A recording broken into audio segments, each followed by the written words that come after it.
Welcome, everyone. Welcome to Purple and a Rose Tarot and Astrology. Tonight is Love and Astrology Night, and I'm going to go over all of the April transits with you guys.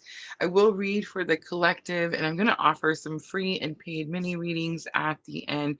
Guys, we are still multi streaming, so we're on Facebook, YouTube, and Twitch at the same time. Currently, still experiencing some technical difficulties over on TikTok, which I hear actually happens quite often, so I'm hoping that they will clear it up as quickly as they said they would, right?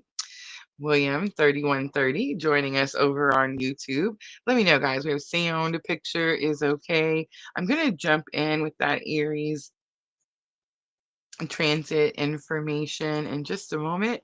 Just gonna pop over and make sure that everything looks good. And it looks like we are rolling. Sandra says audio check. Thank you, Sandra. Michelle is helping us over on Facebook. Welcome, everyone. Welcome. All right, guys, let's jump in and get started. Grab your pens, papers, your calendars. Vanessa, welcome. Make sure you grab your water, guys. Grab your water. There's a lot of information tonight. I'm actually drinking some tea. I thought that might be better for all the talking we're going to be doing tonight. Sweet, perfect. I have it on the default, which is what worked best last time. And again, it's literally right in front of my face. So, if I cough, I'll try to look away, right? But tonight I'm drinking some lemon gray tea. And I know you're like, gray tea, it's late, Rosa. I don't know. I feel like I've been drinking caffeine at really odd, weird times, right?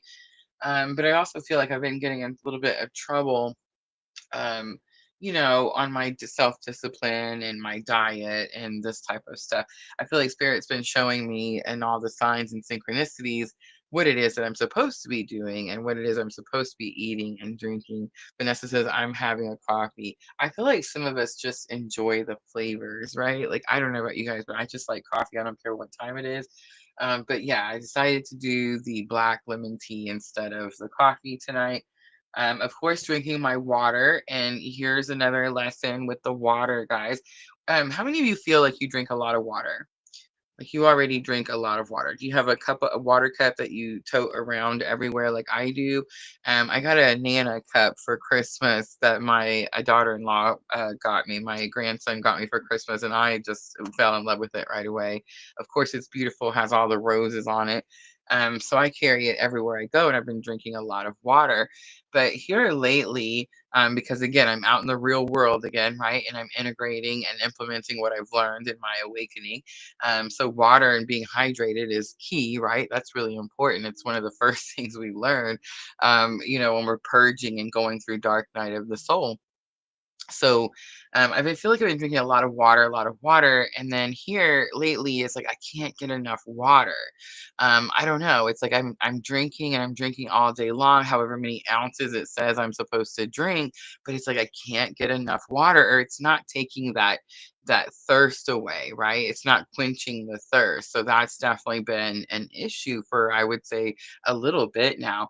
And so where spirit has been guiding me, there's a couple of different things. So some people like to make a special water where they, drink the lemon water with the sea salt, right? The Celtic sea salt is where everybody's telling me to go. I think that's probably going to be the route that I take, the making my own lemon water with the sea salt. But apparently, it's the salt that is key, and not like table salt that you buy to put on your kitchen table or you season your food with, but I'm talking like the sea salt. And I think I'm liking the Celtic sea salt more. Like that's where I'm leaning because of all the nutrients that are also in there as well. But guys, you can purchase this stuff at Walmart. Walmart, like a grocery store, any grocery store. Just go in there, get your lemons, your fresh lemons, your water, and your sea salt. And I feel like we're gonna notice a difference in one, our water intake, but and two, in how we feel and hydration, right? And I've been struggling with the hydration for quite some time. Like I tried those Pedialyte packets and all of that kind of stuff. You know what I'm saying? And they're also expensive. Oh my gosh, those packets are so expensive. But yeah, I feel like the lemon water and the sea salt is where spirit has been guiding me. And spirit never guides me to anything that's like outrageously priced. You know what I'm trying to say? It's always things that are like natural, organic, inexpensive, right? So that's what I'm gonna try. So if you guys try it, let me know what your thoughts are, how it works for you. But I think that's gonna be the next thing that I have to do. The self care has been really important as we close out March. And I do feel that there's going to be some significant reason for that, right? And we're going to talk about that here in just a moment. I'm going to go over all of the April transits. And before I forget, on your screen, guys, you're going to see where it says April astrology. And it says to go to the farmersalmanac.com, go to their website, and you can actually type in your area code. And guys, it will give you all the moon phases for your time zone. So now we don't have to be confused as to what UMC time is or who's on Pacific time or who's on Eastern time. When I tell you that the full moon is going to be at 5:57 a.m., I'm going to be telling you my time, and that's Central time. Guys, I'm currently in Kentucky in the United States, so you can correlate your times with those moon phases that way. But if you want to know when is the full moon for you, like let's say Sherry, where Sherry's at, or Sandra, where Sandra's at, you can go to the farmersalmanac.com and type in your zip code, and it will tell you all the months, moon phases, and what time.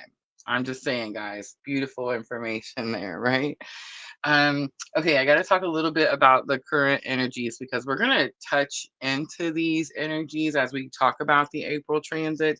And I want you guys to start to notice, like, for the longest time, I couldn't figure out why Spirit had me talking about the astrology. Like, why do we do this? I just do it because it's what I'm told to do. You know what I'm saying? I'm just guided, and I'm just like, okay, this is what we're gonna do. But there's actually a purpose. There's a reason, right? Because the astrology, like tarot, is a tool, a divination tool. We use these tools to be able to guide our souls, down this path. Down, I mean, guide our, human experience down our soul's path, right? And astrology, again, just a tool, but if you pay attention to the astrology, it definitely will correlate with what's happening in your personal life, like in your home, like where your spouse or your loved ones or your children. You'll see that the astrology will correlate with what's happening in your personal 3D life, right?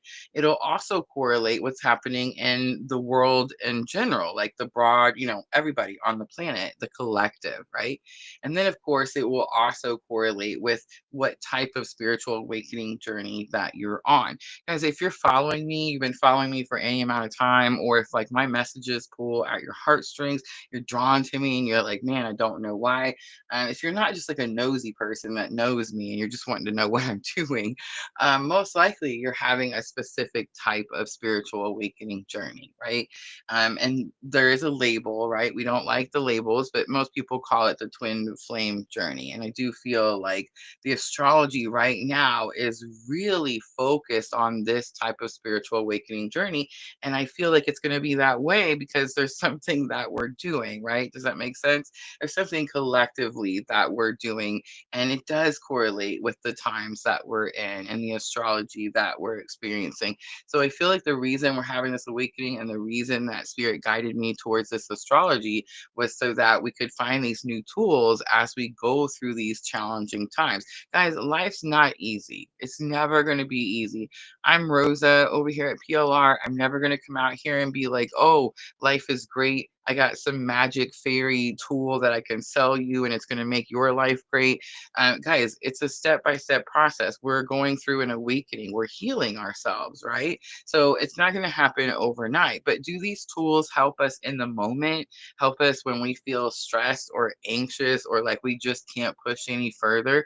Yes, they do, right? They do. And then what happens? Well, we put one foot in front of the other and we push further and we get through that obstacle that we thought was just going to take us out, right? So I just want you to pay attention to that and focus on that as we move through these April transits because, guys, I included all of the moon phases this time, all of the moon phases. However, I did kind of quiet down the hot dates. So for those of you on this very specific type of spiritual awakening journey, there's only a few hot dates this month. because it's gotten to the point where, again, our journey is so on the forefront, or like, so there's such a spotlight on this type of spiritual awakening, that I feel like it's interesting, because it's like almost every single day, every single transit is impacting us in such a way. But hot dates, for those of you that don't know, some of you are new and you could be like, oh, Rosa, what's a hot date? When you're on this specific type of spiritual awakening journey, on these specific dates, we have things that happen specifically to us individually on our own personal twin journey, right? And I mean, is it possible that the collective feels it and it's the same type of energy that the collective is feeling? Well, yeah, absolutely. But most likely it's something that's very individual for you, right? All right, so again, I kind of just quieted it down. It's not going to be every single day, but I will tell you what those hot dates are. And I do recommend that you circle them on your calendar, because what happens on these hot dates is, a lot of times, for those of you that are experiencing separation, there's contact, there's communication. For those of you that are focused on your own personal journey and your own personal healing, these are periods of like massive leveling up, right? For those of you that are like going through your manifestation period, where you're getting all your confirmations and you're bringing in all the things that you're manifesting, right? All your fruits of your labor, same thing, right? Same thing. So keep all of that in mind as we go through all the transits, right? I see Twitch coming in. Could you please tell me what doors will open for me? Guys, after the collective, I will offer some free and paid mini readings. And I do believe I put the spread for the new doors opening, because that's really what's happening in all of April. And you'll see that as we go through the transit. So guys, if you want to participate, just let us know in the comments. That will be at the end of the live. So hopefully everyone will wait patiently. My moderators are over on Facebook and YouTube. Unfortunately, I don't have a moderator on Twitch, but I can see your comment. And of course, we would love to put you um, on the list. And I can even click on your comment so that the ladies can see your name. All right, guys, let's get started with the April transits. I feel like I talked so much before we ever got started, and I still didn't get to what I wanted to say. I actually don't want to say it. That's why I didn't get to it. Okay, so Spirit's asking me to talk about something really specific, and I feel like we're going to touch on it, but I'm not really going to get into it until Thursday, when we talk about the April Twin Flame collective reading, collective energy. And again, I'll dive more into this energy on Thursday, but I need to bring it up and I need to talk about it, because I just feel the tap on my shoulder. Like, come on, get it out, Rosa. All right, here's another thing that some of you may be feeling. And I don't know, maybe it's just me, but I got a feeling it's a little bit of a collective situation. And you can let me know in the comments, or I don't know, you can not tell me. It doesn't matter. I already know, right? How many of you feel like you're dealing with some spiritual attacks at this time? How many of you feel like you are being stopped or held back, or doors just have not opened for you? How many of you feel like it's one test after another and you're starting to get tired? How many of you feel like you're currently in this battle, not just spiritually, but physically, in this battle of good versus evil, or good versus bad, or dark versus light? How many of you feel like currently the dark seems to be winning, or the ugly seems to be winning? So I want you guys to know this is all collective. Um, it does feel like more so than normal. The pressure is on, especially for those of us going through spiritual awakening. Guys, there's purpose. There's purpose to this, right?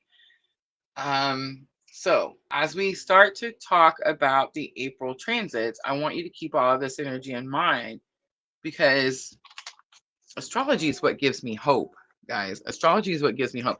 So a lot of us process these energies a lot earlier than when the astrologers say that we're supposed to be experiencing the energies. And I feel that the reason that is because we're having a spiritual awakening and we're getting to experience that energy a little earlier so that when the wave of the collective feels it, we can be like, hey, we already know, we saw, we know which door to open, right? I do feel that that is the case. So for the last, several years now, I've been feeling this energy early, early, early, and not knowing like why. Why am I feeling this energy early?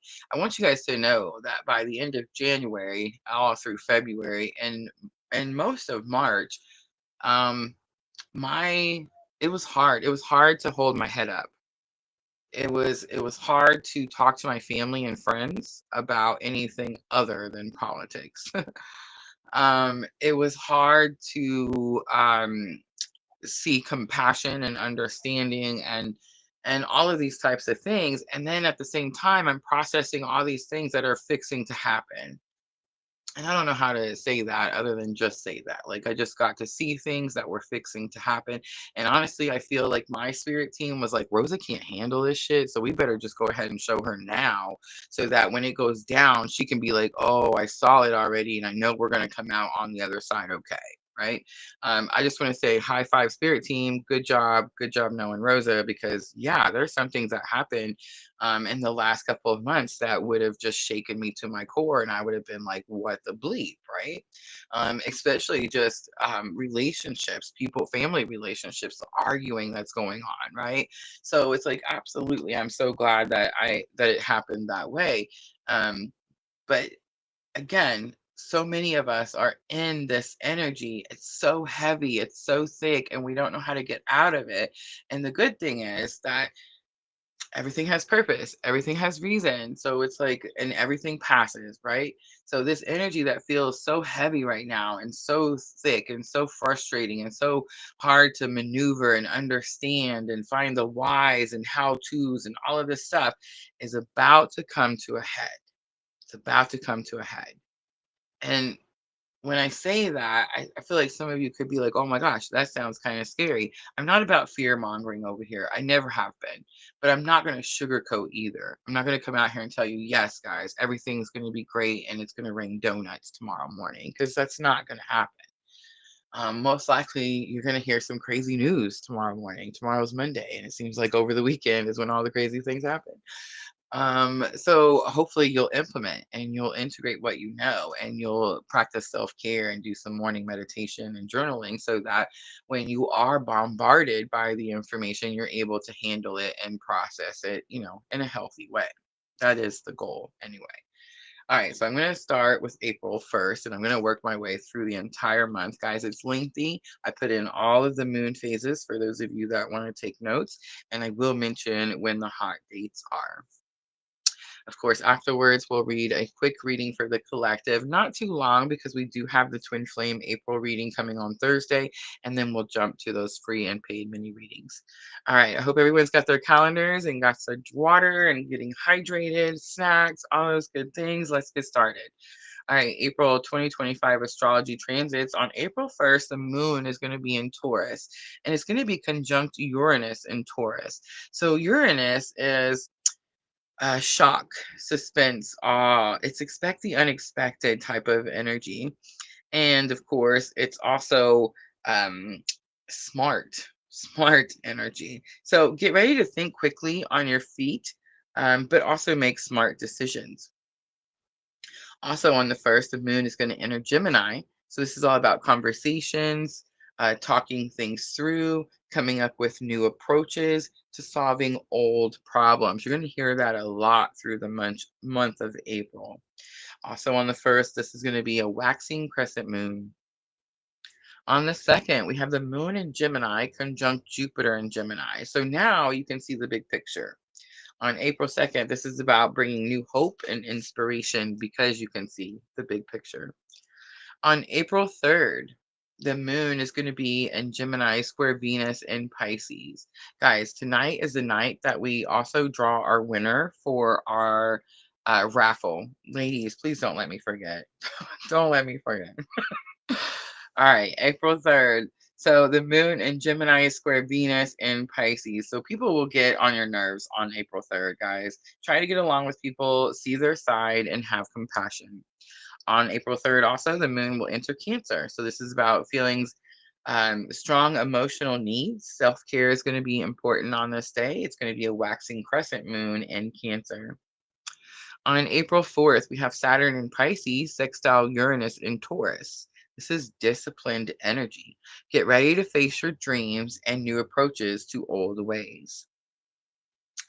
Also on the 4th, we have Mars in Cancer, sextile Uranus in Taurus. So Mars is enthusiasm and excitement, super independent, and open to new things. Actually, that's Uranus, open to new things. Also on the 4th, we have Mars in Cancer, trine Saturn in Pisces. This is high energy. Again, that's going to be Mars. Disciplined and focused, that's going to be Saturn. And making significant progress with any project, right? First quarter moon in Cancer on the 4th as well. So for the next week, you really want to focus on your emotional adjustments. You're actually rebuilding an internal foundation, and this will help you stay strong. On April 5th, the moon in Cancer is going to be conjunct Mars in Cancer. This is high, passionate energy. On April 6th, the sun in Aries will be sextile Jupiter in Gemini. This, this is going to be a day where you want to pay extra attention. Big opportunities could happen on this day. Be optimistic on this day. Also, on April 6th, Venus in Pisces, trine Mars in Cancer. This is passionate energy with your loved ones.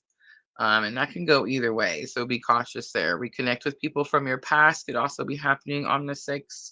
I actually did not circle the 6th as a hot date, but let's go ahead and do that. Let's circle the 6th as the first hot date for April. Did you guys see me get through almost a whole week? All right, it's waxing gibbous moon in Leo. On the 7th, I do have the 7th circled as a hot date, so go ahead and circle both the 6th and the 7th. So the 7th is Mercury direct in Pisces. Yay! So this is about getting back on track energy. You may also start to feel a little bit of a recharge happening. Get ready for Venus direct happening next. Also on the 7th, so Venus still in Pisces, conjunct Saturn in Pisces. This is a day of deciding who should stay and who should go. So make sure, those of you on this very specific type of spiritual awakening journey, that you also circle the 7th as a hot date. All right, on the 8th, we have Venus in Pisces, sextile Uranus in Taurus. So new people come into your life, old people may reemerge, be open to changes. Also on the 8th, the moon will enter Virgo, so make a list of things that you want done and focus on what you need to get done before Venus retrograde ends. This is going to be a waxing gibbous moon in Virgo. On the 9th, the moon in Virgo will be square Jupiter and Gemini. So you may feel lazy and have low energy. Guys, take a break and stop beating yourselves up. Every time you beat yourselves up, you're just resisting something. You're going against the grain, right? So just give yourself a break. Let that break pass quickly, and then you can get back to what it is that you need to be doing.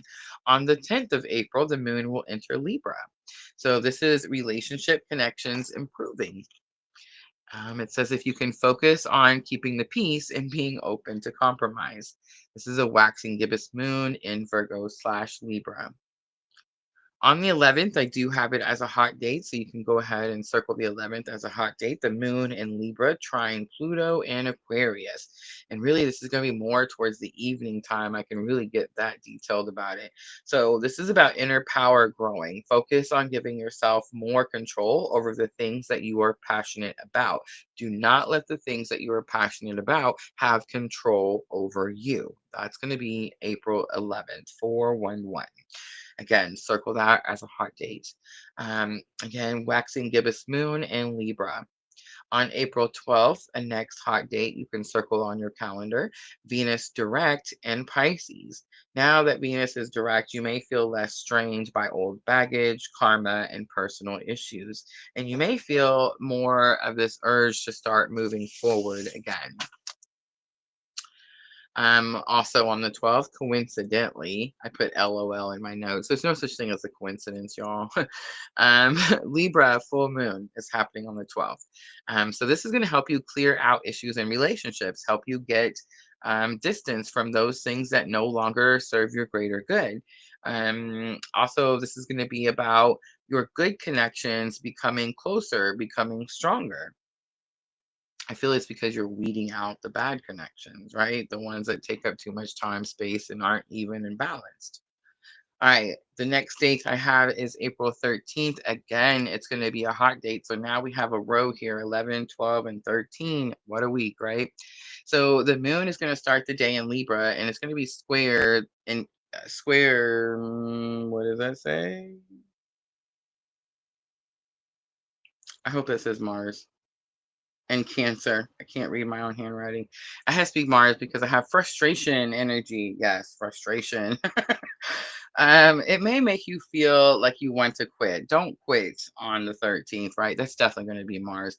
Don't quit. Just take a break. I don't know, guys. Mars and Cancer just was not happy. Was not does not want to be there.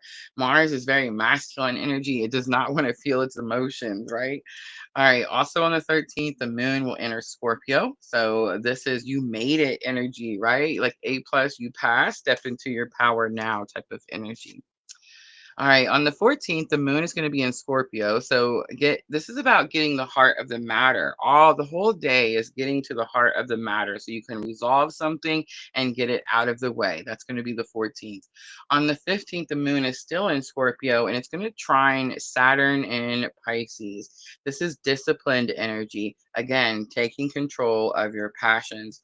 Also on the 15th, the moon will enter Sagittarius and this is about being open to new experiences. On April 16th, you can circle the 16th as a hot date. Mercury will enter Aries and things will come full circle. You're going to hear me say this a couple more times, and it is going to be because Mercury and Venus going direct again, right? So things coming full circle. Things will pick up that you dropped last month sometime in the month of March. That's going to be April 16th. Again, a hot date. All right, waxing gibbous moon will be in Sagittarius. On the 17th, I have another hot date. Guys, that's my birthday. So circle that on your calendar. So you could let me know happy birthday, right? I will be 46 years old. I know. WTF. I'm freaking out about it too. I'm just like, what? When did this happen? I don't know. For you ladies that are about my age or maybe even a little older, did you feel that way? Like one day you just woke up and you were 46? Like when, what, when, why, when did this happen? But I mean, to me, like I don't know.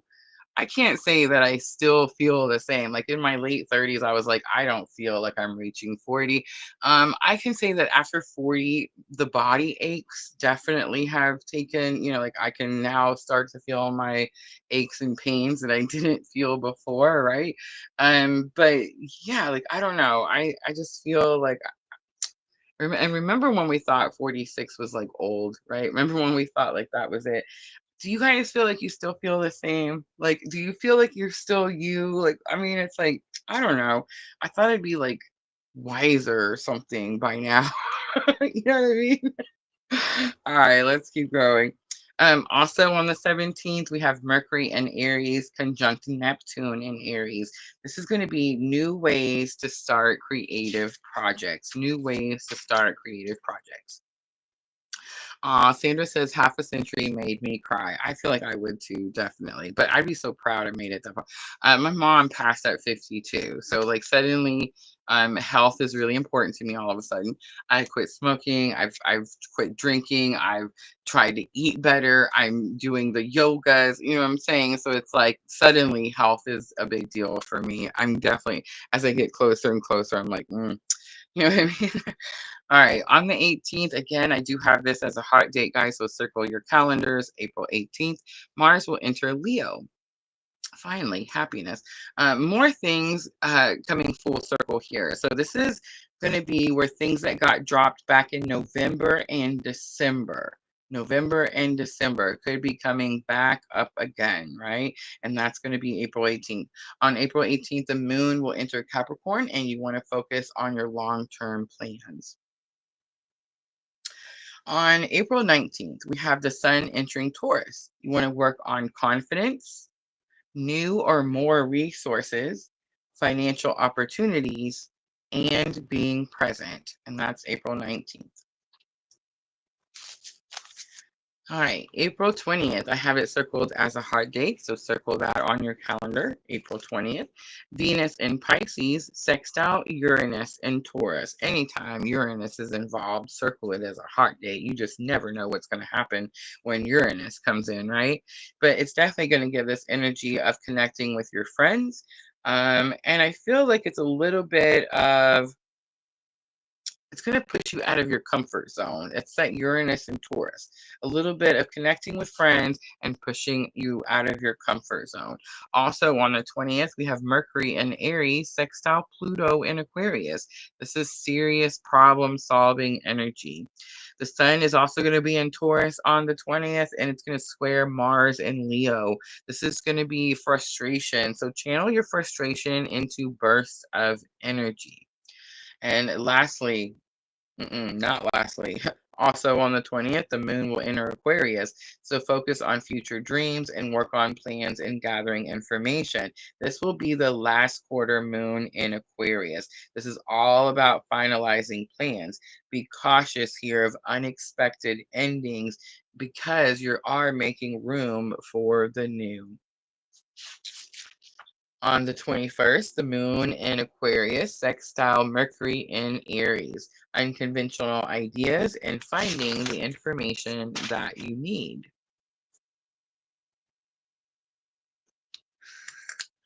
All right, on the 22nd, moon in Aquarius trying Jupiter in Gemini. This is a positive outlook energy. Take quick action on this day. On the 23rd, Sun in Taurus square Pluto in Aquarius. Cautious of fighting over power energy, like a power struggle energy on this day. Find middle ground on this day, April 23rd. Sun in Taurus square Pluto in Aquarius. Also on the 23rd, the moon will enter Pisces, and that is going to be a rest and recharge energy. All right, April 24th, I have it circled as a hot date. So if you want to circle it on your calendar, Venus in Pisces conjunct Saturn in Pisces. This is alignment, okay? I like to say this is alignment either by surrender or by force. I know that we talk about free will, but guys, that's a whole other show for another day, right? On April 24th, Venus in Pisces conjunct Saturn in Pisces, you could experience some tower moments. Absolutely. And you could also experience what I like to call forced vacations. Forced vacations. And if you're wondering what a forced vacation is, it's when you have depleted yourself to the point of either exhaustion or sickness, right? And normally, what I call these forced vacations because when they happen to me, they tend to happen when I'm already getting ready to go on a vacation or I'm already getting ready to go on a break, but I pushed it back and I overworked myself and I didn't take the breaks that were needed. And now my vacation is being spent at home in the bed with tissues and hot water bottles and extra blankets and all of that kind of stuff. So keep that energy in mind. If I can ever help anyone, I feel like give you future energy that's coming your way that you could actually do something about, right? It's going to be this Venus in Pisces conjunct Saturn and Pisces energy. Surrender now, right? Stop fighting it. Stop trying to go against whatever the resistance is. If your body needs a break, give it a break. It's that simple. All right, April 25th, also a hot date. Moon in Aries, conjunct Neptune in Aries. Here's where Neptune is going to come into play. Actually, Neptune is already coming into play. As Neptune moves into Aries, I keep forgetting the date. I want to say it's the 30th. It's the end of March, regardless. So Neptune and Aries, Neptune is one of those big planets that's out there, right? It doesn't move signs that quickly. It takes a while. So it's been a while since Neptune has been in Aries. It's been a while since Neptune's moved signs. So Neptune in Aries is going to be potent. It's going to be significant. We're going to talk a lot more about Neptune and Aries as we work through the month of April. Um, Where was I?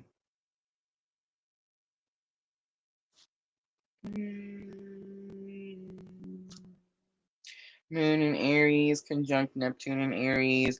Strong emotions on that day, but your intuition is going to be on point. So trust those emotions. 25th, circle it as a hard day. Also, the 25th, the moon will enter Aries, so get started. This is get started energy and take the lead energy. This is going to be a waning crescent moon. On the 26th, Mars in Leo, opposite Pluto in Aquarius. So something seems out of control on this day. You want to find a new way out on this day.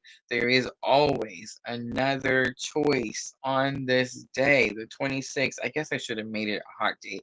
Go ahead and circle the 26th as a hot date, because when you get to this date, you're going to have this feeling like, oh my gosh, this is it, or I'm out of options, or there's nowhere else to go.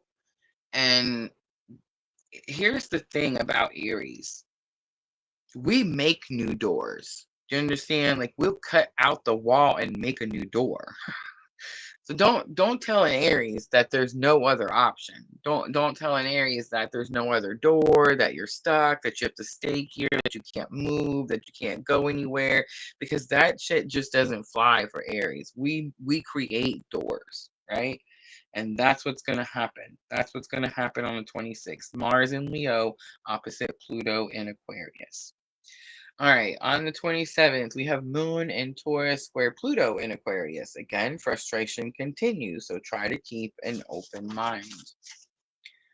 Also on the 27th, Taurus, new moon. This is going to improve stability and security. Thank goodness, because it's much needed after the Mercury and Venus retrogrades.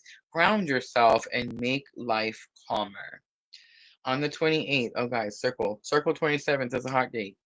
On the 28th, Moon in Taurus, sextile Saturn in Pisces, things could feel like they're finally going in the right direction, right? Waxing crescent Moon in Taurus / Gemini. On April 29th, as we start to wrap up the month of April, Moon will be in Gemini, sextile Mars in Leo. Focus on taking a turn. Focus on taking, I don't know what that word is because I can't read my own handwriting. It says on what you want. Focus on what you want. Focus on taking control of what you want. It's going to be waxing crescent moon in Gemini. I know, my own handwriting, y'all. It's awful. On the 30th, circle it as a heart date. This is the last one I have for the month of April. Venus will enter Aries again. Yay. But again, things may feel that like something's coming back around that you dropped back in March. So expect something to return, right? More of that energy. Actually, more physical energy as well. You could be excited about love again, and you could take the lead in a relationship. I want to close out the month of April with a waxing crescent moon in Gemini. All right, guys, I hope all of that information was helpful. That is going to be the April transits. If anyone has any questions, or if I stumbled, or, all that stuff, just message me. I keep all my notes, and I don't gatekeep. I don't mind sharing. It's really important that we know what this energy is that's headed our way, so we know how to work with it to the best of our ability. I did create a very special spread, which you'll see on your screen there, New Doors Opening. I want to offer this reading tonight after the collective, where I look at the new opportunity that's coming your way. Everyone has a new opportunity coming our way, because this is the lunar new year. New energy is coming in. Now, of course, will we have some challenges or maybe face some obstacles? Well, that is life. There's always going to be challenges and obstacles. I can't come out here and be like, oh, it's smooth sailing, Brenda. You're never going to hit a bump in the road, because that's not helpful, right? So we'll look at what challenge you may or potentially come up with this new opportunity and how to overcome, right? First, I am going to start with the collective.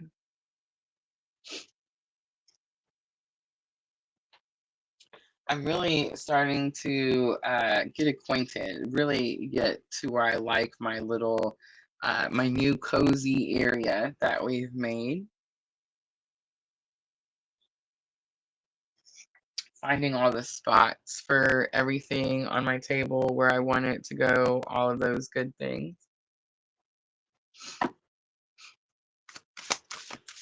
Oh, I see we have a list going. How are we doing on our list? Brenda is with us. Welcome, Brenda. Oh, you're just in time. Just in time. All right, I'm going to start the Heal Yourself reading cards. I dropped the first one right away. Entrapment comes out. It's number 34. Inner Child comes out for Divine Feminine. It's number 16.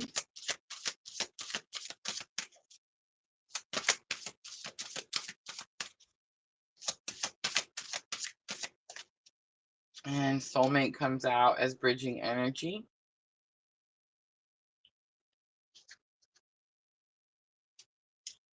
Have Faith is on the bottom.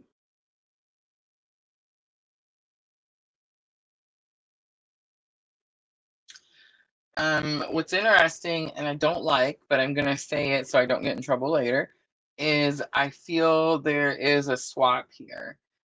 For the longest time, I have felt that Divine Feminine was asked to hold her feminine energy. In other words, to stay more focused in that feminine energy so that she could be open to receiving.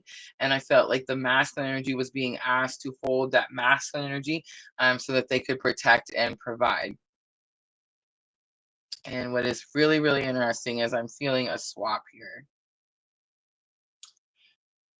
So masculine energy, protect, provide energy.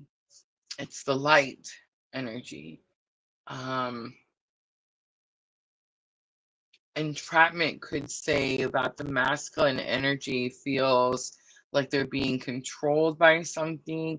Many times it's love, it's a relationship, it's a person.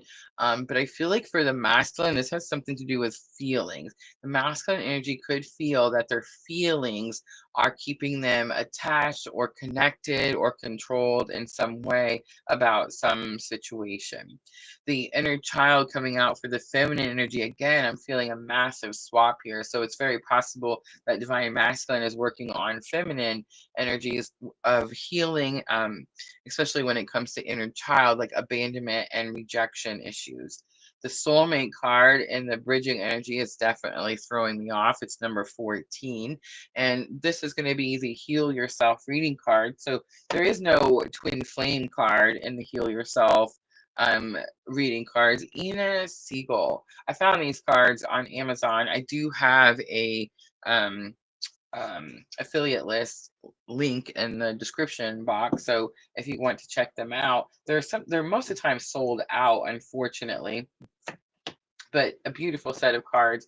And the soulmate card, again, there's no such thing. There's not like a twin flame card. There's not a karmic card. We talk on PLR all the time about how there's 3 different types of relationships, right? We have a twin flame relationship or a catalyst, someone who awakens us. We have a soulmate relationship. Those are equal effort relationships, 2 people working together towards a common goal. And then we have karmic relationships, which are, life challenging lessons, right? Difficult lessons that we have to learn in life. So the fact that the soulmate card is here as the bridging energy really isn't telling me a whole lot. We'll clarify, of course. But I think it's more about learning who is who. That's kind of what I'm getting, especially with the number 22, Have Faith, on the bottom. I was feeling in a mood when I was getting ready for tonight's live, so I pulled out the Tarot of the Sweet Twilight.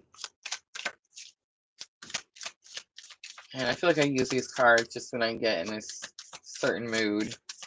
So let's clarify a little bit, and let's look at that entrapment with the masculine.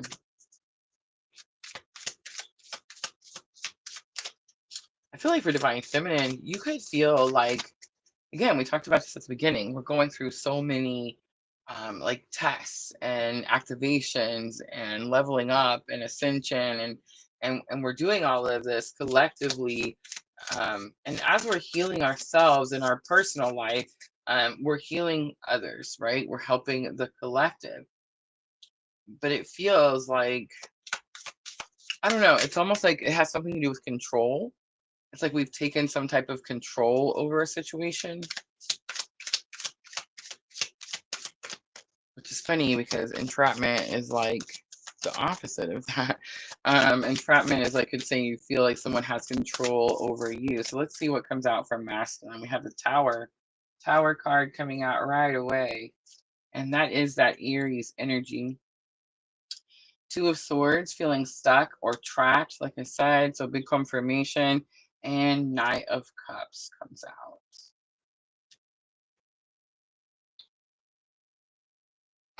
Knight of Cups, the card talks about, okay, so knights are messengers, right? They want to deliver a message about the element, and the element is going to be the chalice, the cup, the emotions, the love. So it's like this person wants to deliver a message about love, but it's not even about just delivering the message. It's also about they want to conversate. They don't want to just ride to this unknown place and deliver this message about love. They want the person to conversate, have a conversation back, like talk back to them about love.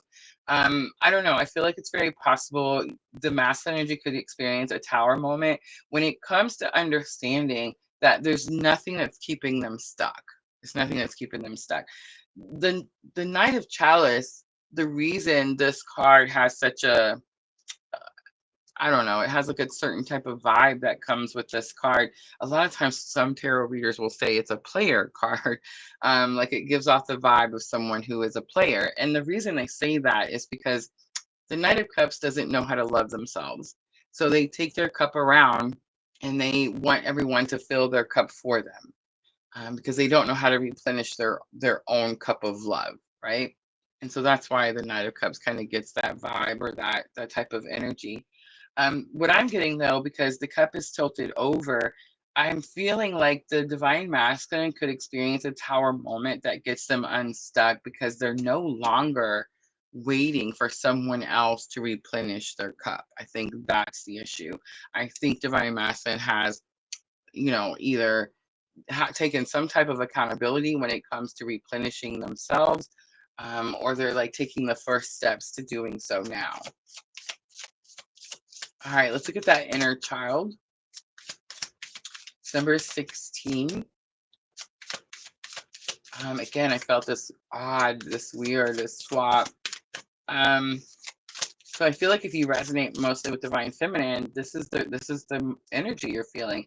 You're experiencing these tower moments. It's getting you unstuck because you're no longer waiting for someone to tell you something. It's like you now have a clear understanding of who that person is, or what the relationship is, or what type of manipulation has been happening. It's like it can't happen anymore because you now have clear understanding.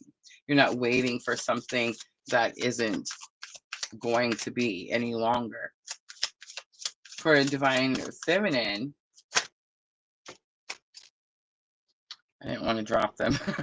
The Empress comes out, and I feel like this is kind of confirmation, but the Empress is about connection to spirit. It's about fertility. It's about creation, manifestation. We have the World card coming out, so it's like there's an opportunity here. And then we have the Knight of Pentacles. Knight of Pentacles is the card that says it's time to get to work. Time to get to work. So for divine feminine, you could be feeling like, if you're focused on, I'm getting a little bit of like, I talk about this too, like wounded energy and divine energy. So if you're divine feminine and you've been doing the work and you've been connecting to spirit and you've been doing your spiritual practices and you've been focused on healing and you've been gaining the wisdom and the knowledge and using the astrology and using all the tools, then yes, a new opportunity opens up for you and you get to start something new that has maybe even to do with finances. This could be like a new job, new career. It's something that has to do with prosperity because of the Knight of Pentacles, right?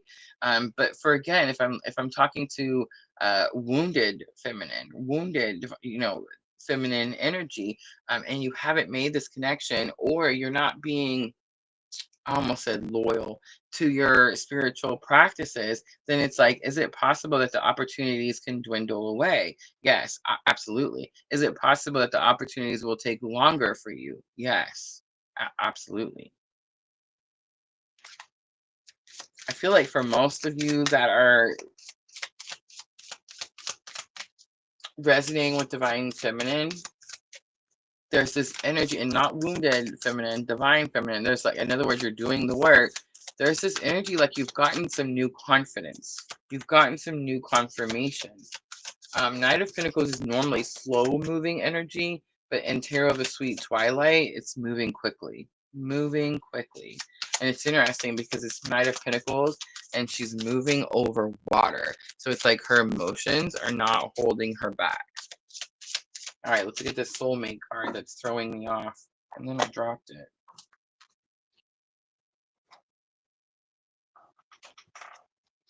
The moon comes out. The moon is about an illusion. Justice comes out. A great injustice has been done. Libra energy. And the star comes out. Thank goodness. I was nervous, but look at all those major arcanas. Have mercy. I mean, we started out with the tower. We see the world over here for the masculine, for the feminine energy. Again, I feel the swap. But I do feel that the bridging energy is going to be about learning who's who. I do feel that some great injustice has been done. I feel like that the injustice has something to do with an illusion. Something was made to look a certain way. I feel like there's going to be a new opportunity to plant. I feel like the seed's already planted because she's watering something. So it's like this is going to be a new opportunity to start to nurture something. That's really interesting to me. In my own personal journey, I've definitely been like guided to learn more about um, the individual relationship labels. And we've always came out here at PLR and talked about what the three types of relationships are, but I think we always gave so much credit to twin flame relationships. And I think there's so many different labels when you talk about twin flames. You hear words like false twin flames, you hear things like the catalyst, right? And you hear all these stuff, but I think the reason is because they tried to put some type of like fairy fantasy, fairy tale type of spin on Twin Flame Awakening. Twin Flame Awakening was never meant to be some type of like romantic fairy tale. It was supposed to be a jarring, traumatic event that caused you to wake the F up, right? Like that's the purpose of it. And I think a lot of times what happens is once you start to wake up and once you start to heal, you start to heal from karmic relationships. You start to heal from the twin flame relationship itself. And you start to find what I like to believe is soulmate relationships. People that are at your level of healing and are also going through an awakening and are also willing to do the work. There's no runners and chasers in soulmate relationships, right? It's a coming together, it's a balanced energy. So I think, yeah, there's been some type of injustice. There's been some type of illusion, some type of fantasy fairy tale put on something that was never the case to begin with. And it's very possible that as we work through this next week, because remember, we're looking at the week of the end of March, the beginning of April. I will be doing a collective for the entire month of April for Twin Flames on Thursday night, guys. So make sure come back and join us for that. All right, I'm not going to pull any messages tonight. We do have message cards available for those of you that want to do energy exchange tonight, but I am going to pull a guidance card to close out the collective, and then we'll jump over to the free and paid mini list.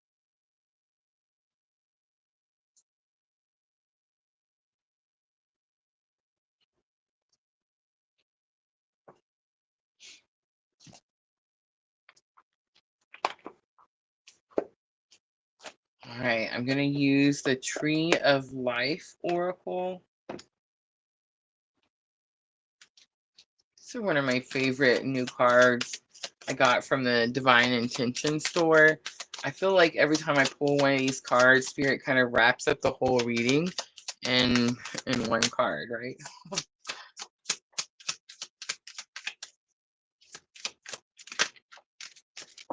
The Forest card comes out. All right.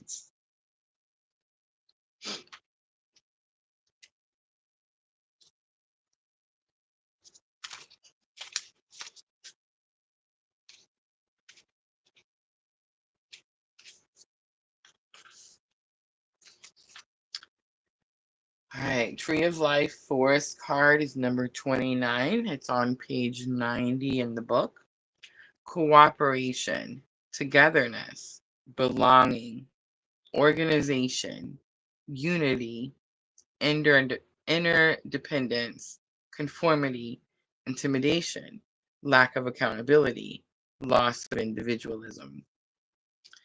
Your presence is most needed and appreciated. Tree of Life Forest asks you to see into a situation that involves many others besides yourself.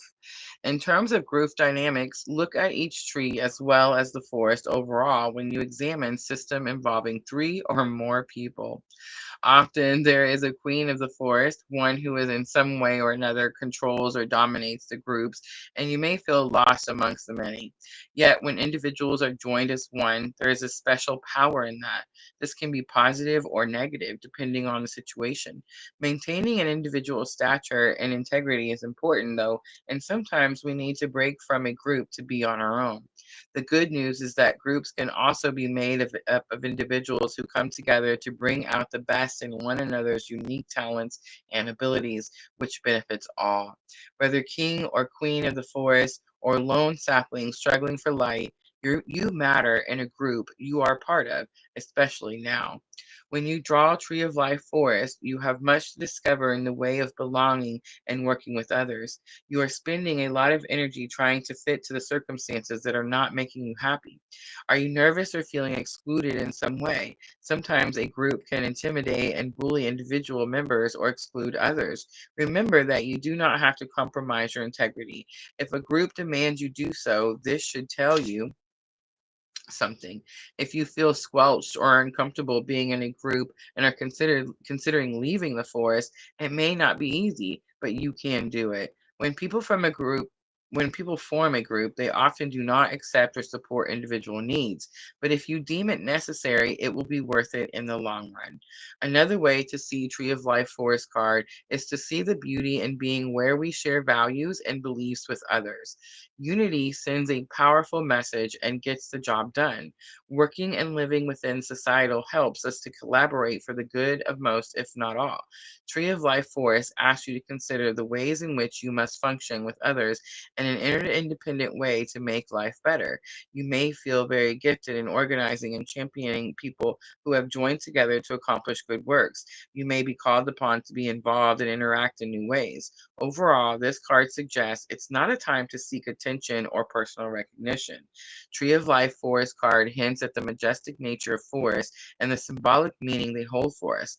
Folk tales and fairy tales come to life with all kinds of intriguing in the forest settings.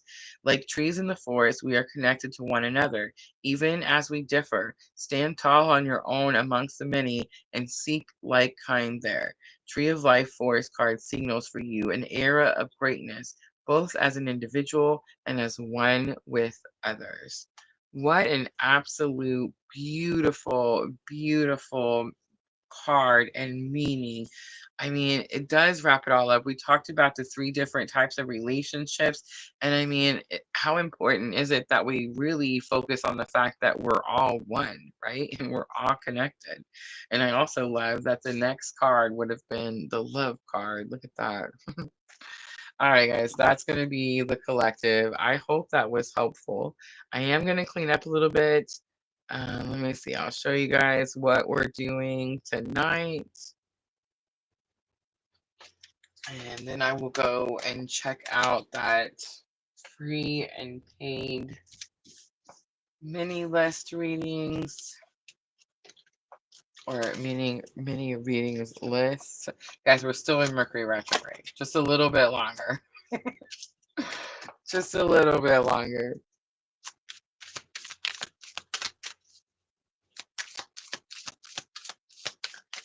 Raviticha. I feel like I'm going to say that wrong. I'm flying abroad soon.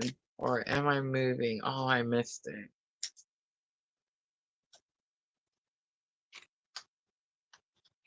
Alright, guys. So I am offering a very special reading for the April energy. It is called New Doors. And I'm also offering Some general guidance as well.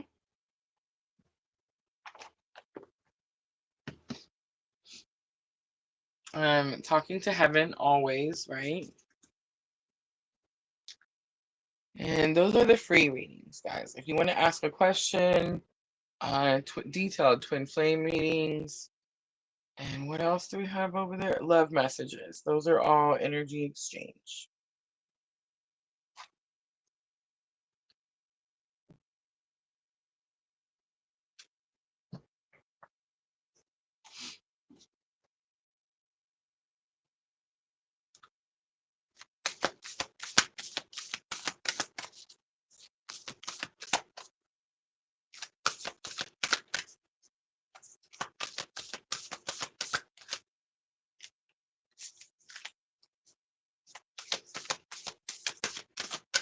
All right, for those of you that get the um, new doors reading, make sure you have your birth charts with you. I'm going to be using the Black Moon Oracle cards, Astrology Oracle cards. All right, let me get my pen and paper.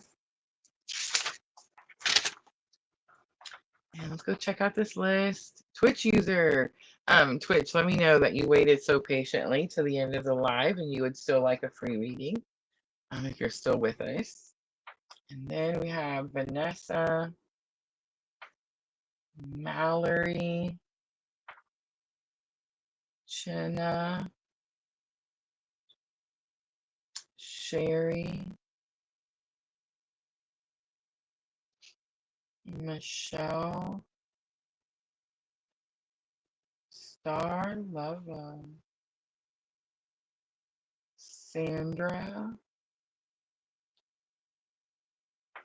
Brenda,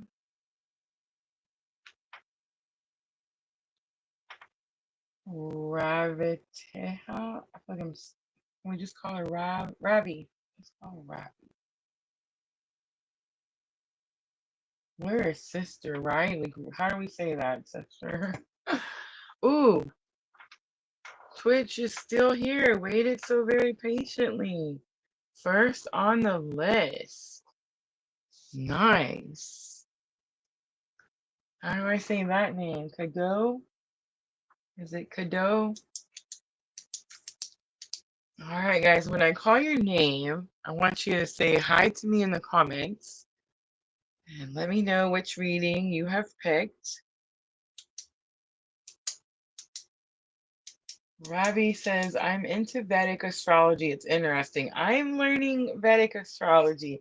I study Western astrology, but I am just now, letting my toes touch the sand. But I'm enjoying the storylines. The storylines is really where it's at. Cade. All right, Cade. Cade on Twitch wants a free reading. Are we doing the New Doors free reading? Did I take the video off? Look, there's the video. Let's see if I can get it to go back there.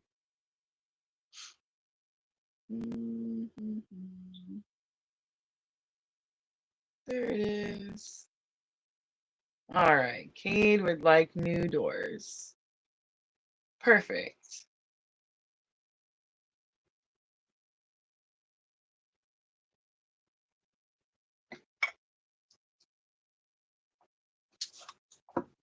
Cade, do you have your birth chart with you by chance?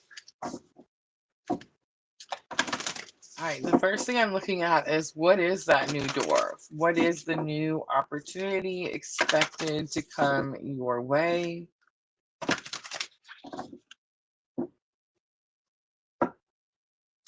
We have 10th house, the world. That's huge. That's a big one. It's number 34. This 34 could be significant to you. 10th house is your career, reputation. I would, at this point, Cade, say, you'll need to look at your 10th house. What sign rules your 10th house? You're about to have some big new opportunity in that area. And again, 10th house is your career and reputation. All right, now I'm going to pull a little tarot and I'm going to look at what challenge or obstacle you may face. What challenge or obstacle you may face. And I want to use the Sacred Traveler for the guidance card. I think that's what we're going to do. Ooh, the Fool card comes out. Aries energy. So the Fool card in Aries energy, I would say look on your chart. Where is Aries for you? It tells me that you're scared. You're scared to take a leap of faith. Um, there's something with a career. You have a new opportunity here with a career, a job, some type of leveling up, seeing something bigger than what you expected. But it's like you're scared. You're scared to make the move, scared to take the jump, overflow of emotions. Maybe you feel it coming, hasn't came yet. That could be possible.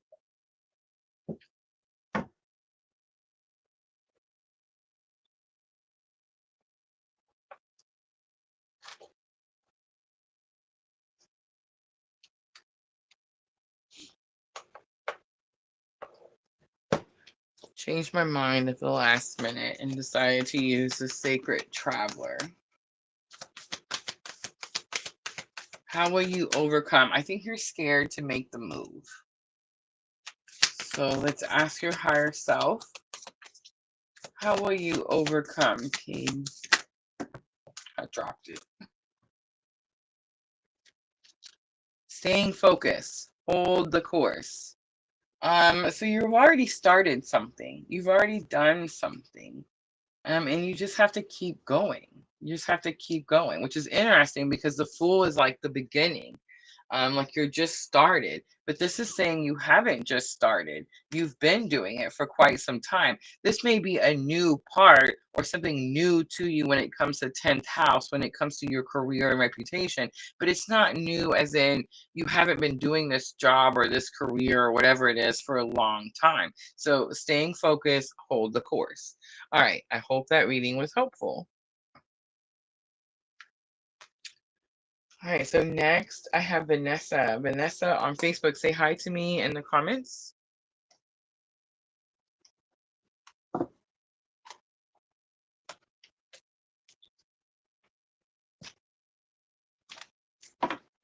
And let me know which reading. Thank you, Cade.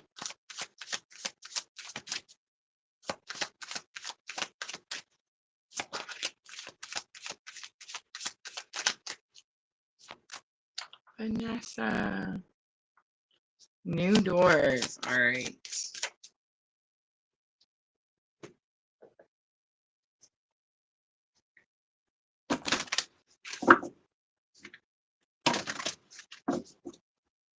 All right. Starting out with the Black Moon Astrology. Let's see, Vanessa, what is the new opportunity expected to come your way?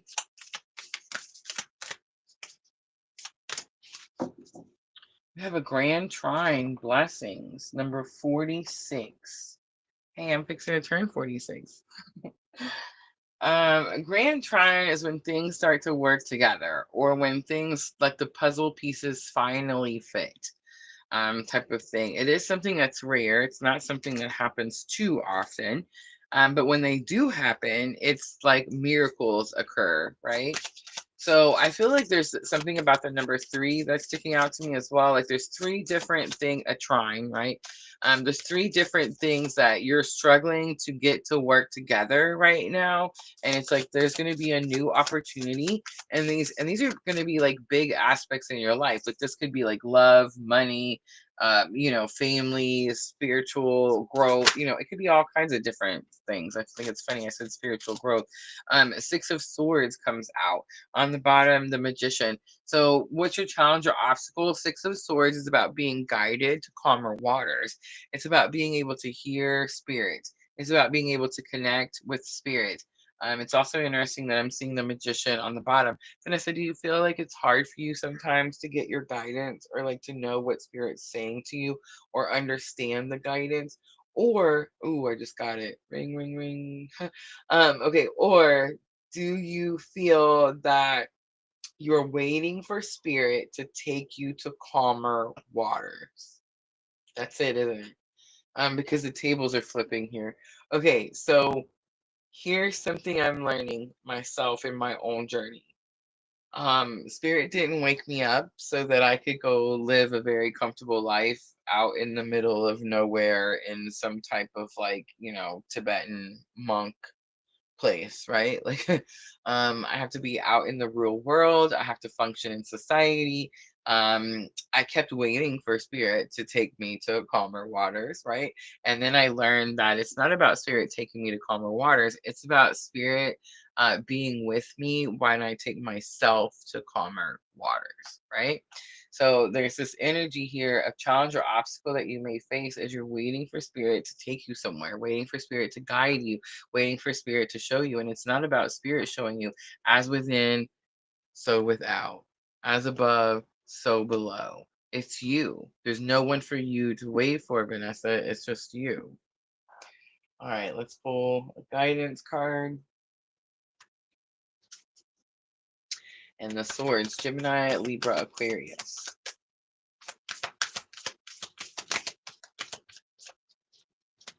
All right.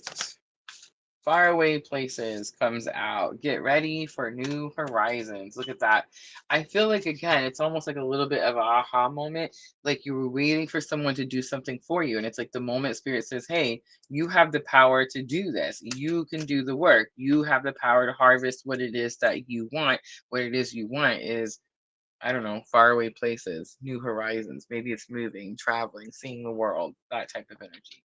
All right, I'm going to leave it right there. I hope that was helpful.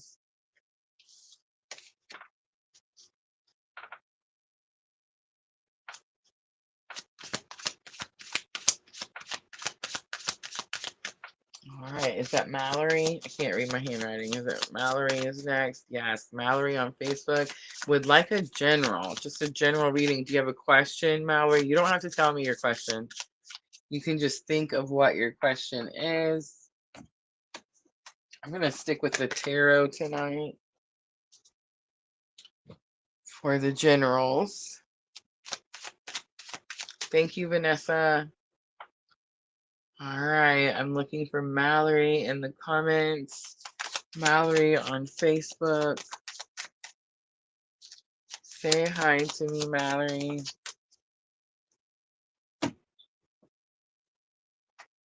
I normally use Queen of the Moon, and we are going to use Queen of the Moon, but I'm going to use it for a guidance card.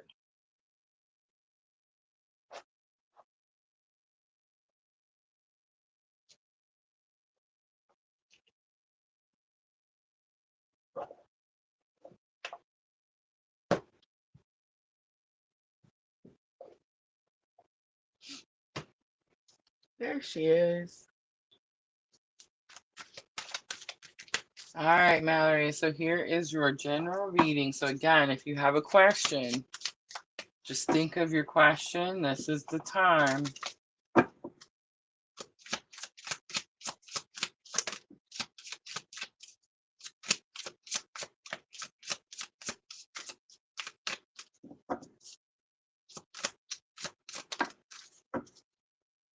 Ooh, justice on the bottom. Have mercy. Again, great injustice. Something's been done that's not fair, that's not right. It's like you're fighting to get something back or to make something right again. Temperance is here. Slow moving energy. This is healing. You have Libra and Sagittarius, two major arcana is coming out. All right. We also have Ace of Swords and the Seven of Cups. You feel like you're running out of choices or ways to communicate. You're struggling to find a new way to communicate. You're not sure how to talk to someone about something that has to do with healing, whatever this injustice is. Five of Wands comes out. Five of Wands says this is challenging for you, but it's not necessarily something you can't handle. It's again, it's not Five of Swords. Five of Wands says you're trained for something, you're prepared for something, you're ready for something. I'm kind of getting a little bit of this message, Mallory. It's like a phrase that people say. It's like spirit wouldn't give you something that you couldn't handle. It's that energy.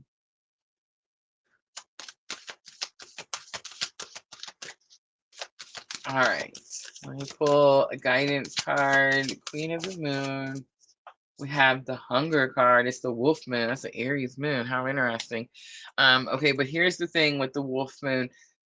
So the wolf moon talks about how we have two wolves inside us, right? The good wolf and the bad wolf.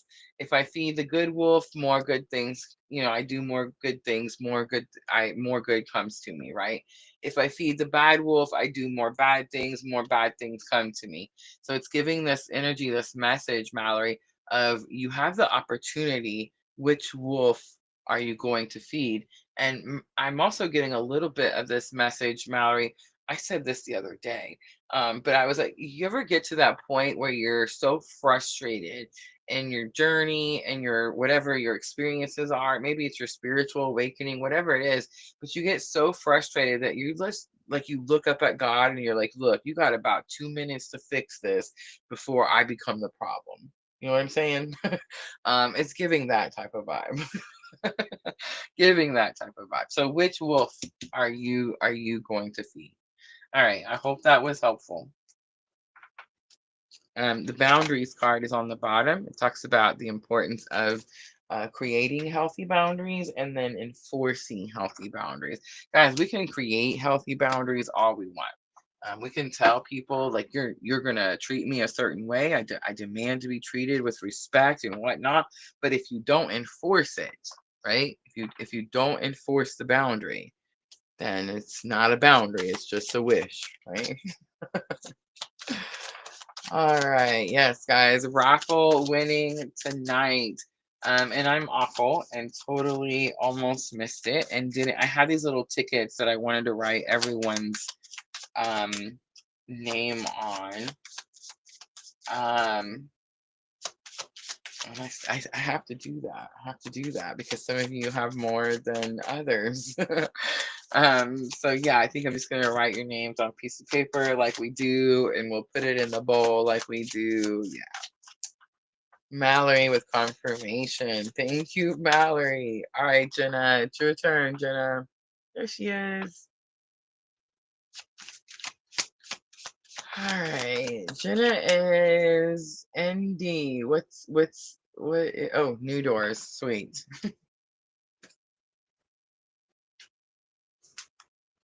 All right. Jenna knows her birth chart. So Black Moon astrology cards.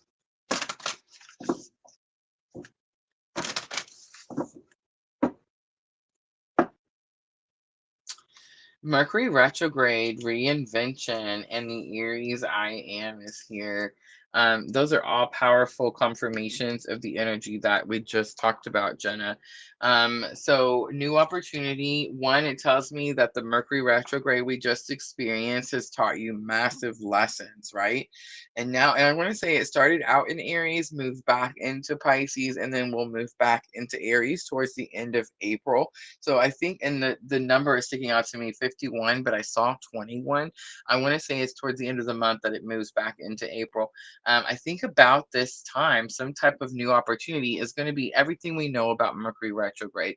The communication resurfaces. The person from the past resurfaces. This can definitely be some type of like reunion energy, especially because we have the Mercury retrograde and then we have the I am on the bottom. All right, I'm going to pull out some tarot. Let's see what challenge or obstacle you may face with this reinvention. It is like something starting new, starting over. How interesting. Page of Swords is on the bottom. That's my creepy stalker guy, right? The person that watches but is too afraid to communicate. The devil comes out. This is karmic energy, but the devil came out in reverse. You've overcome something karmic. You've learned some karmic lesson. It's definitely giving this energy of crone, It's giving this energy of wisdom. You've broken free from something, and it could be the both of you, right? Especially on this specific type of spiritual awakening. Maybe that's what you broke free from, the watching each other. Maybe now the focus is being put on the, on the individual journeys as it should be. All right, let's do guidance really quickly for Jenna. I'm going to use the Sacred Traveler. So, how to overcome any type of karmic energies, desert passage, trust that there is a divine plan. All right, Jenna, I'm going to leave that right there. I hope that reading was helpful. Guys, I'm going to start working through them a little bit quicker. I do appreciate everyone participating. I do want to make sure we get to the raffle drawing. I don't want to forget. All right, next is going to be Sherry on YouTube. Sherry on YouTube, say hi to me in the comments. And she's getting new doors as well. Union energy, Jenna. That's what I got. Reunion. Oh, I completely understand, Mallory. Completely. And thank you. I love you too. All right, Sherry. Jenna, I know that there's been I know you have communication. Has there been, and you don't have to tell me. You could just be like, shut up, Rosa. Has there been physical reunion yet, Jenna? Physical reunion?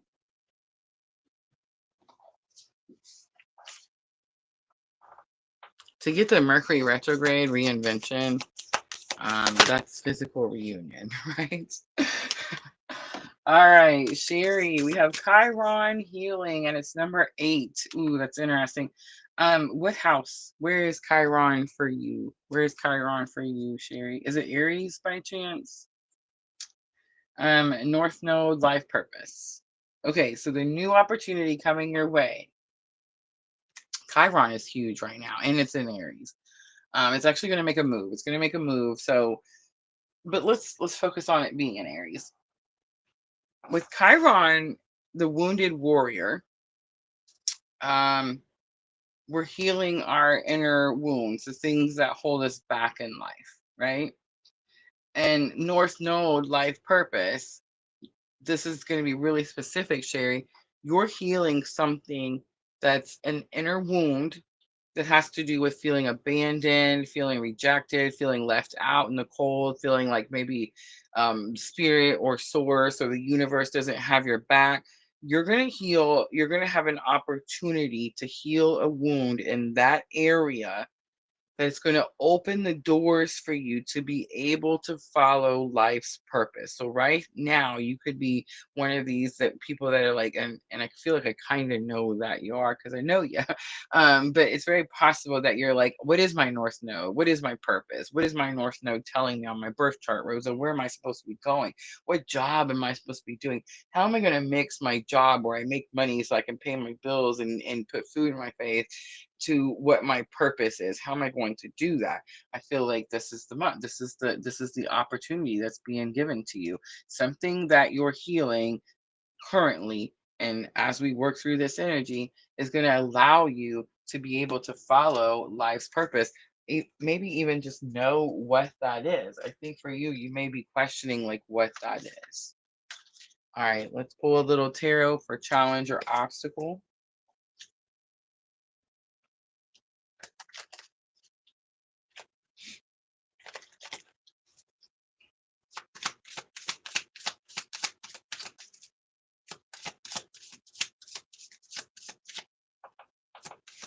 Woohoo!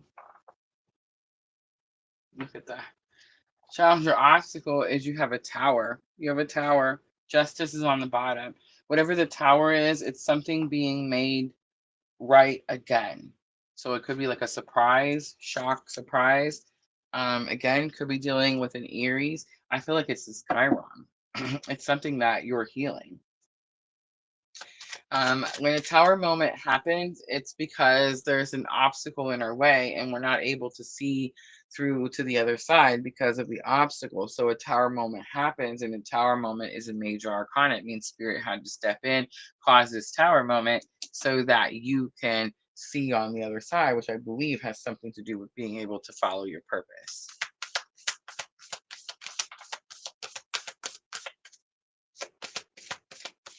I love that, Jenna. I've been working on my chakras as well, chakra meditations and clearings.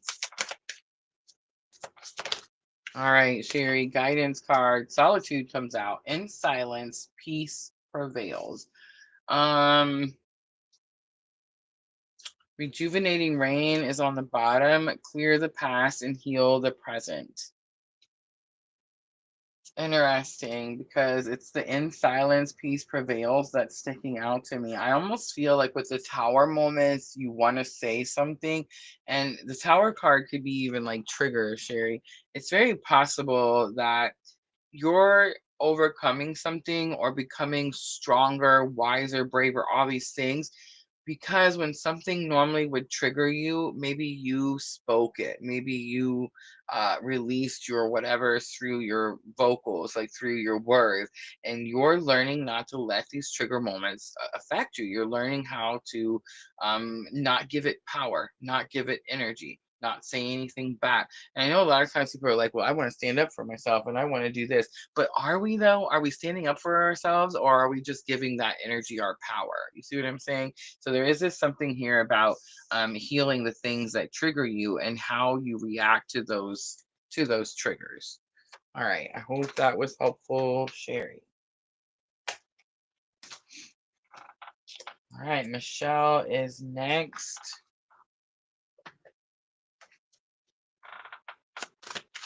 And Michelle is doing new doors opening.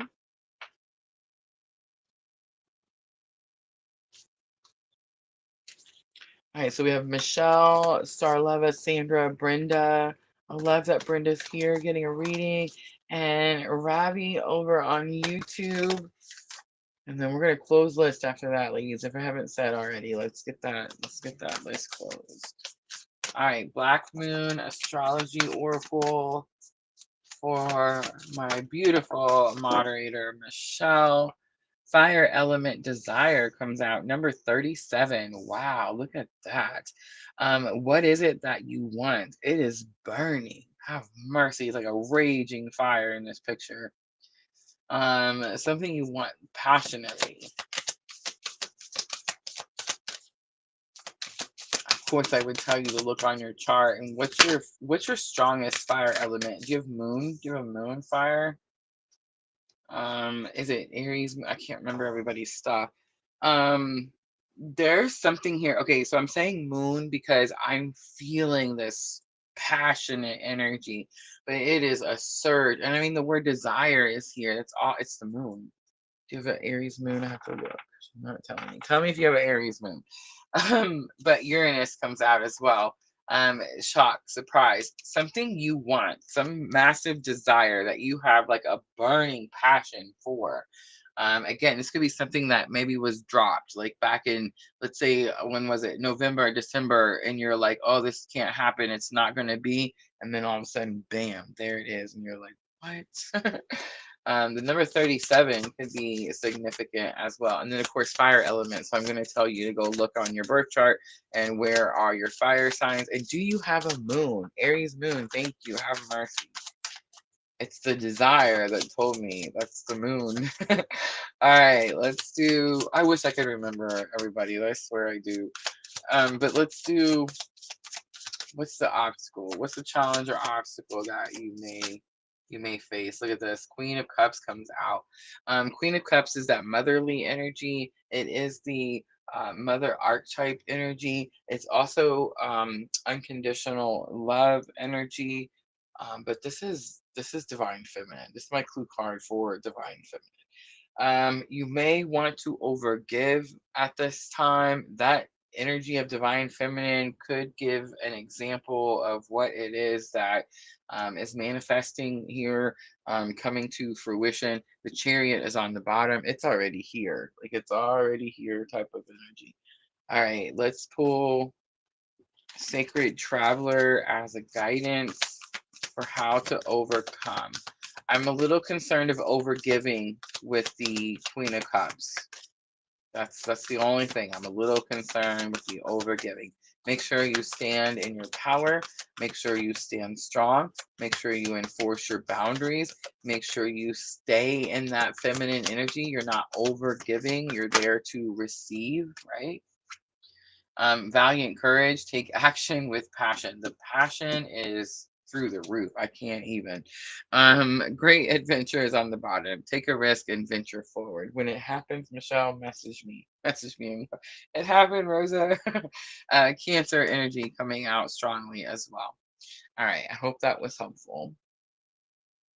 All right, Starlova is next. Starlova, say hi to me in the comments and let me know which reading. She already did it because she's on. Look at this on top of it. I'm guilty of overgiving, so it's a valid concern. Yes, that's the only thing I was worried about. Little overgiving. I think you're just excited. It's divine feminine, excited. You know what I mean? And it's like it's hard not to overgive. All right. Starlova. Remember when I was what was it? I was saying Starluva. I was calling her Starluva, and then sister came in and she's like Starlova. Oh yeah. So, so. All right, let's see. What's the new door? What's the new opportunity? Ooh, it's a yod. It's destiny. Wow, number 48 coming out, and Uranus again on the bottom. So again, expect some type of surprise. All right, I wanted to know what it was. Let's see if we can figure it out with challenge or obstacle. It is a yod, so I would ask you, Starleva, do you have a yod on your chart? A yod is what some astrologers would say. They call it the finger of God. It's supposed to be like there's something that's destined, there's something that's fated, and sometimes they show on your birth chart. So I would say make sure to look for that. But I think it's a person. I think it's gonna be about a person. And King of Wands is here. So Aries, Leo, Sagittarius. So who are you dealing with? It's Aries, Leo, Sagittarius. On your personal birth chart, I would look at those signs and I would say become more confident in those areas of your life. But I feel like this has a lot to do with a person and a lot to do with maybe an Aries, Leo, or Sagittarius that is someone who is overly confident in themselves. Sometimes the King of Wands is someone that we have put up on a pedestal, right? I do see Three of Cups on the bottom. Three of Cups could talk about third party energy, like too many people, too many hands in the pot type of energy. But whatever happens with this person, it's destined, it's fated. It could be teaching you some type of massive lesson. It could be teaching you something that has to do with third party. It could be just teaching you how to become more confident in those areas of your life, right? All right, let's pull some guidance. Two cards come out. Surrendering to the journey, release control, and cleansing water, purification activates vibrant life force. Overcoming obstacles, you can overcome anything, is on the bottom. All right, I'm going to leave that right there, Starleva. I hope it was helpful.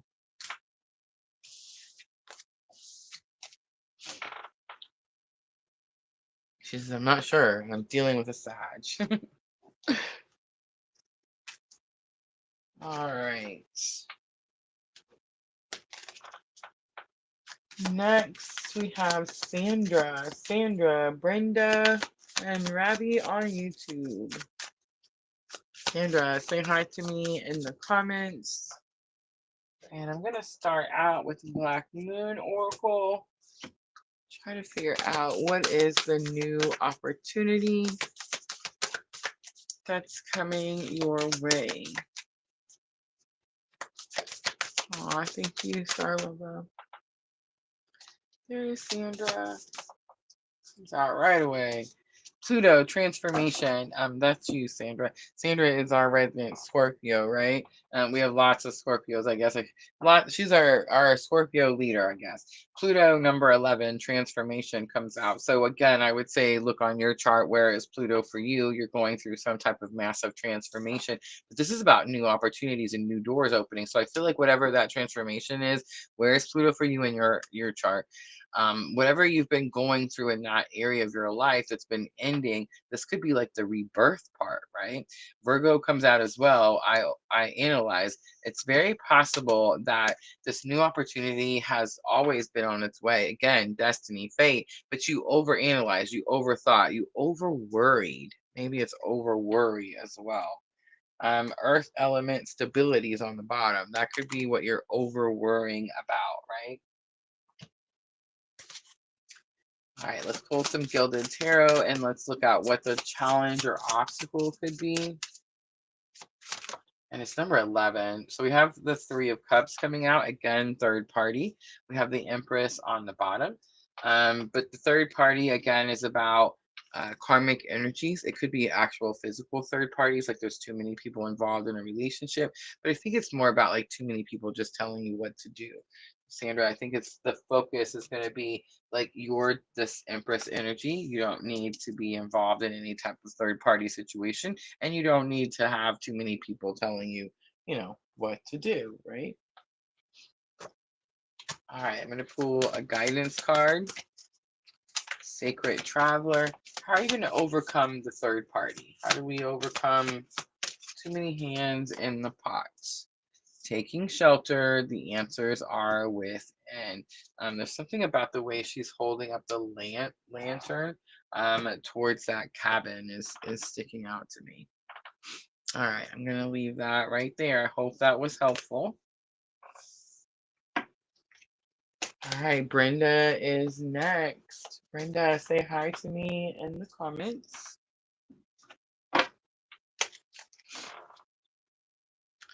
Pluto and Libra in the 9th house. Renee, hello. She said I wouldn't listen to them anyway. Good.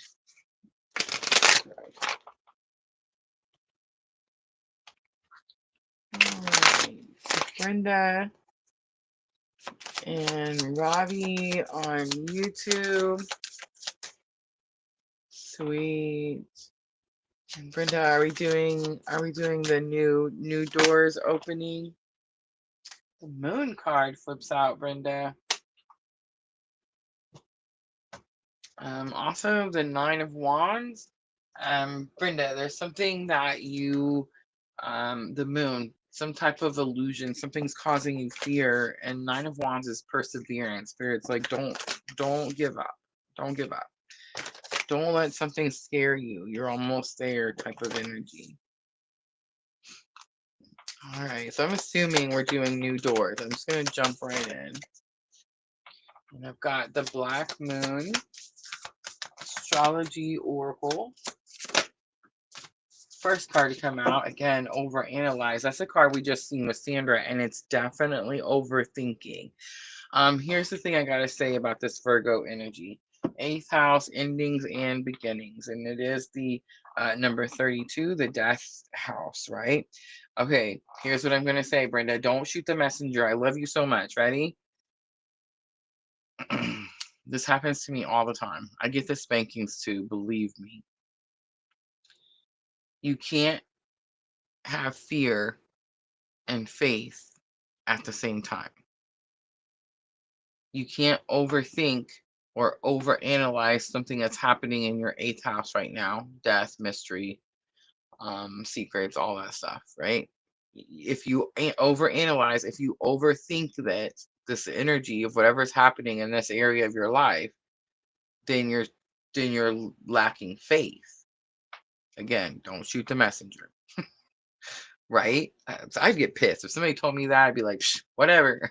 But it is what it is. So if you're overthinking anything, if you're over worrying about anything, then you're just showing yourself that you don't have faith in that situation. So build your faith, right? And then you won't overthink and you won't over worry. You'll be confident in whatever this 8th house has to do with, right? All right, let me pull challenge or obstacle.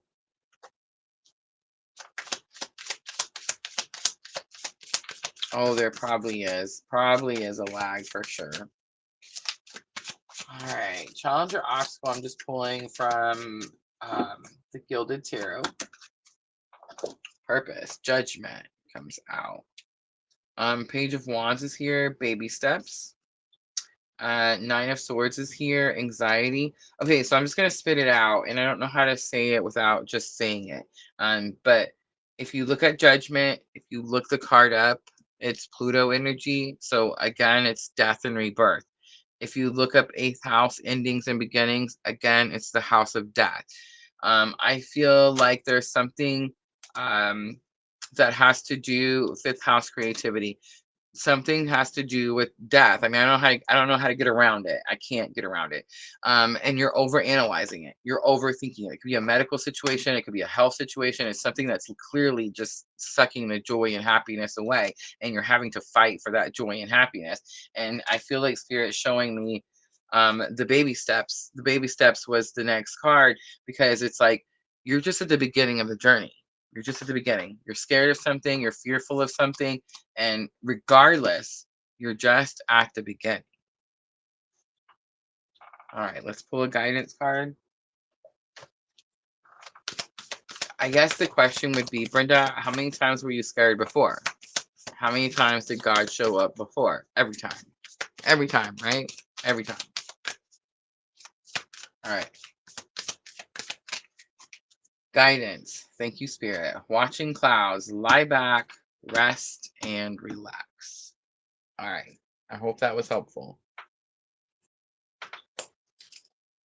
Ravi on YouTube. Say hello to me. Let me know that you waited so very patiently. Last one on my list. Are we adding Renee? Did Renee say anything about reading? I seen her come in a little bit late. Guys, we went over the April astrology at the beginning. I do recommend that everyone check that portion out. We do have a few hot dates for the month of April. There's not as many as there has been, but the ones that are there are pretty potent and pretty strong. So keep that in mind. If you guys missed that, I definitely go and watch that portion of the live. All right, I am ready. Let's go. I love it. Ravi, remind me, are we doing new doors? Is it new doors? And yes, let's ask Renee. Renee, also a moderator over on Facebook. Let me know if you're wanting to do a free reading before I wrap it up. Guys, all our live streams are posted. So I'll be back on Tuesday night at 8 p.m.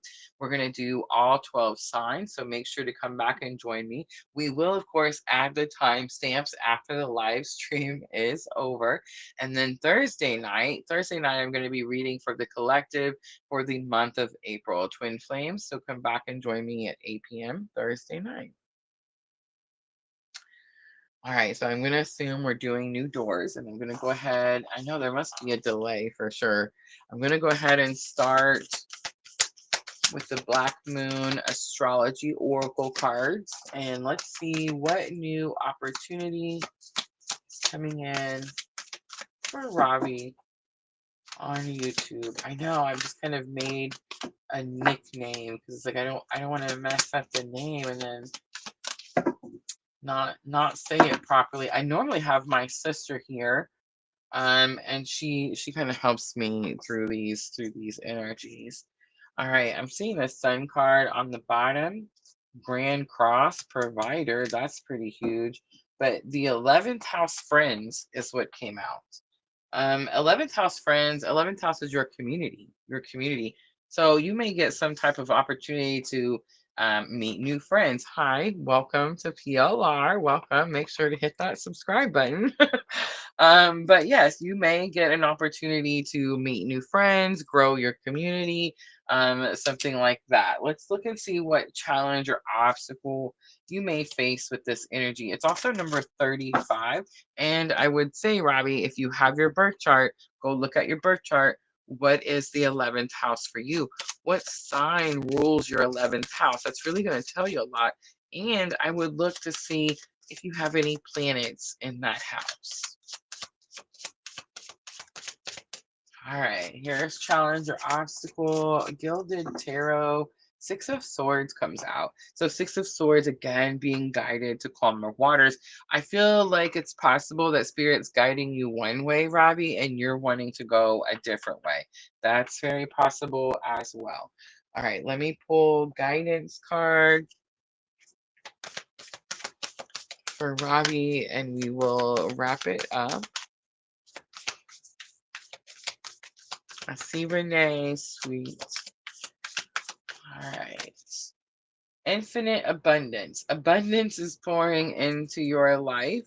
On the bottom, in the flow, everything is smooth sailing. It's interesting. It's like you're here because you're looking for an answer to something, Robbie, and Spirit's like, you have everything you need. There's no answers to be sought. You're exactly where you're supposed to be. All right, I'm going to leave it there. I hope that was helpful. 11th house, rule Sagittarius, no planets in it. Oh, let me know what your thoughts are on empty houses. So we talk about that a lot here at PLR because when I started learning about astrology, I was told that also Gemini, Libra, Aquarius, you could be dealing with that. But I was told that if you had an empty house, then that meant you didn't have any issues with that area of your life and you didn't have to really worry about that area. I have found that really interesting since I've started learning astrology, especially learning about my own birth chart. And I always give the example of the seventh house. My seventh house is empty. My seventh house is relationships. Um, if anyone on this planet thinks that in my 46 years I've not had any relationship issues, well, that would be silly, right? I'm here for a very specific type of spiritual awakening. So to say I've had relationship issues would be a complete understatement. So my belief system, and from studying other birth charts as well, is that when a house is empty, it doesn't mean you don't have to worry about that house. It doesn't mean that you won't have any problems in that house. In fact, I believe it means the complete opposite of what they've been telling us.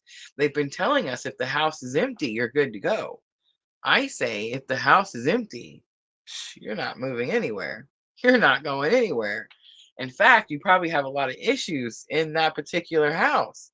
And the reason that the planets show up in the other houses, those planets have planetary energies, and those planetary energies help that area of your house.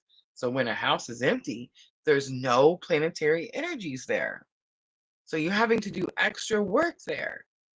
Now, of course, you can look to see, like, for example, I could look, my seventh house is Capricorn. Well, I could look to see where's Uranus on my chart, where's Saturn on my chart, and that could give me some information about my seventh house relationships. But guess where they're not at? They're not in the seventh house. They're not providing me planetary energies and assistance in the seventh house where I need them, right? How interesting. That's just my thoughts. Just my thoughts on, the complete opposite of everything we've ever been taught. All right, I hope that was helpful. All right, Renee, say hi to me. Renee, say hi to me in the comments, and we'll give you a really quick new doors opening for Renee.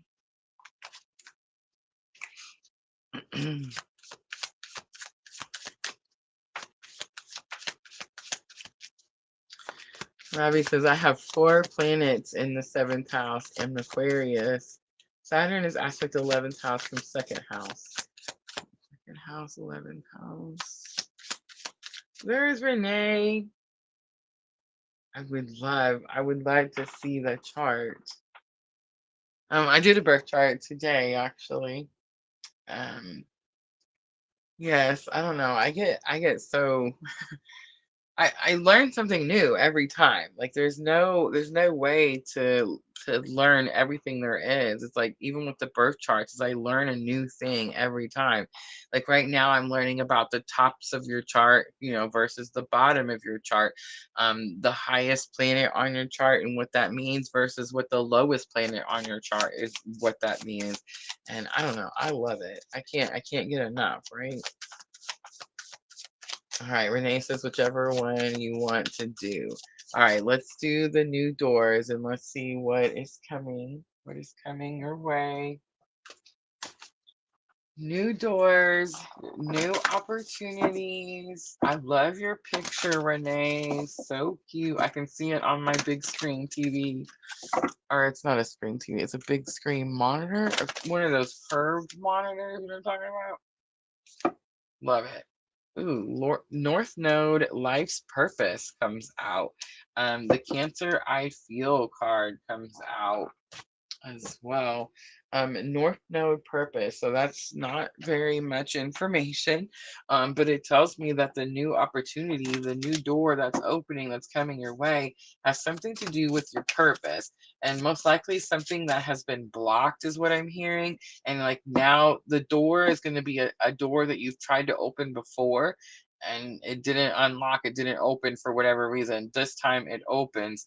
Knight of Pentacles, it took a long time for it to open, and it's about financial independence. So, challenge or obstacle is going to be understanding that there's not anything else you need to do. That's going to be your challenge or obstacle. Understanding that there's not anything else you need to do, because the Nine of Pentacles always shows that bird. You see the bird on her shoulder, or she's always got the bird in her hand. There is actually a meaning to the bird. The point is that she's done so much work this to build this financial independence, that she actually doesn't even have to go get the 10th pinnacle. She sends a messenger.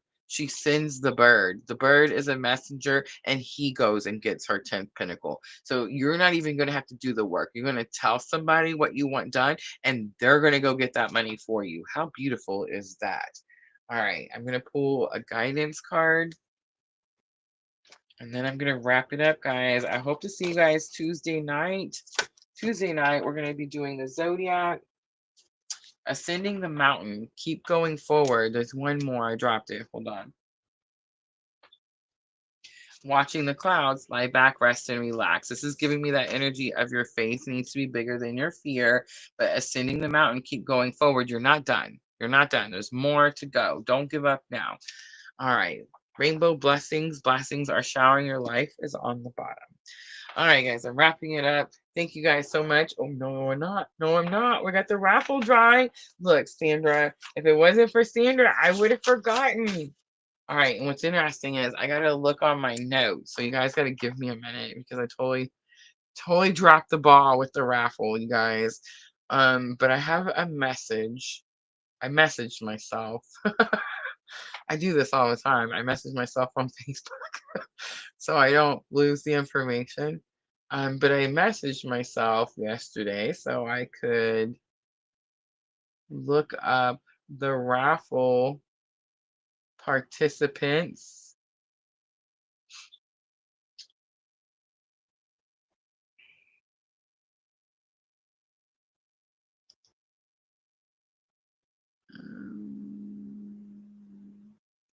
All right, I'm gonna have to look on my phone. So here, you guys gotta watch a video just really quickly. She's like, I got to. Most of everybody got to at the same time. All right, let me pull my thing up real quick. Hold on. And I just gotta click on my name, and just gotta click here and search conversation raffle.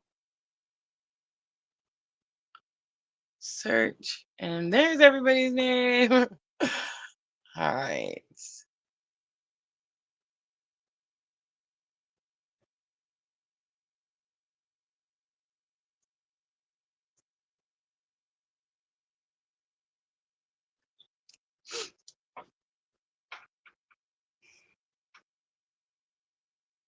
And yes, Renee, you can just send it. Do it right now, because I'm making the little tickets right now.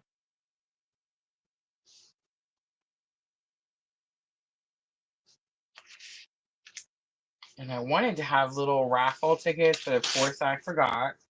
So I'm doing it just like we always do it. I'm just gonna write it on paper, and we're just gonna stick it into the little whatchamacallit, my Bob.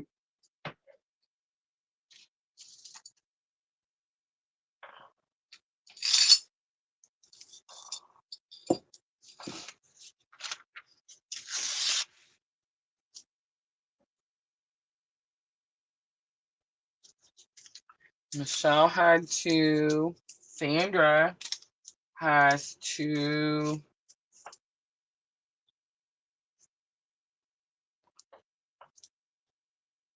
What happened to my list? Oh, I hit the button.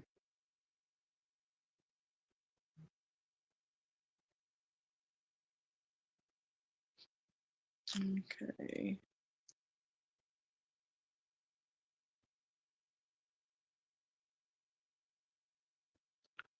Why? Why is it doing that? Hmm.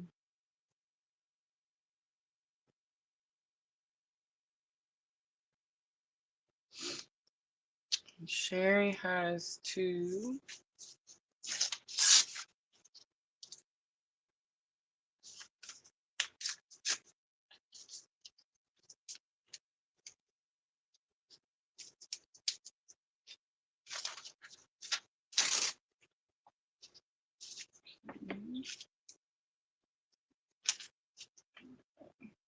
Tracy has 3.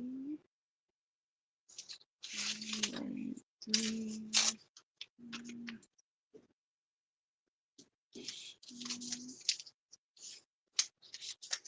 Tracy.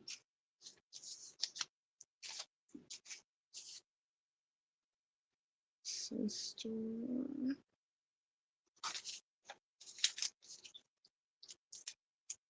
And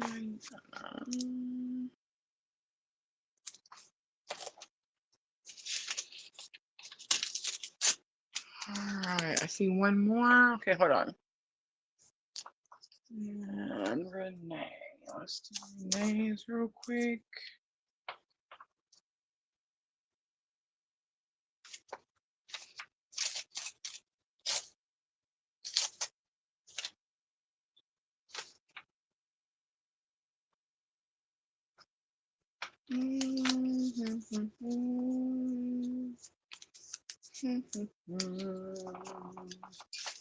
Okay, so I just wrote everyone's name on the little ticket and I only have a video for Pete's sake. Hold on.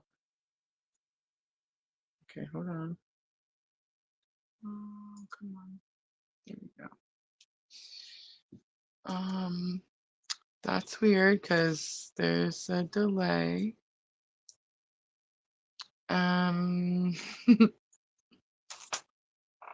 Okay. I'm just gonna wait patiently and hopefully. Oh, I know why. It's because I don't have the camera on. Gosh, where is it? There we go. I love y'all.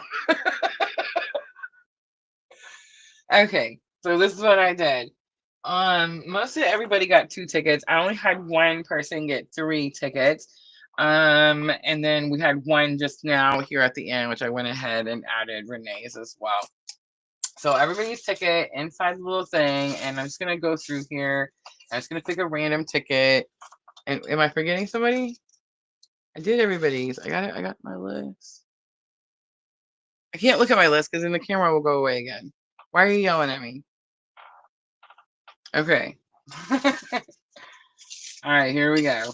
Drum roll. Yes. Guys, this is going to be a lunar preview. I'm going to look at the new moons and full moons for the rest of 2025. I'm starting with the Aries solar eclipse on the 29th. My goal is to have it to you before the 29th, right? All right, I hope everybody's ready. Got it. Ready? Oh my gosh, Renee. Renee. Renee comes in at the last minute. Congratulations, Renee. All right. I thought it was going to be the one that had the 3, right? All right, guys. Renee, all I need from you is birth date, time of birth, and location. And I want to say I have your birth chart. Haven't I done your birth chart? I feel like I already have all that stuff. If I do already have all that stuff, I won't need it. But just in case, that is what I'm gonna need for the lunar preview. Yes, I want to say for real, you came in at the perfect time, right? Yes, congratulations. All right, guys, I'm wrapping it up. Don't forget Tuesday, all 12 signs, Thursday, Twin Flames for the month of April. Thank you, everyone, for coming in. Everyone who participated in the raffle, I love you, ladies. Michelle's idea, beautiful idea. Thank you, thank you.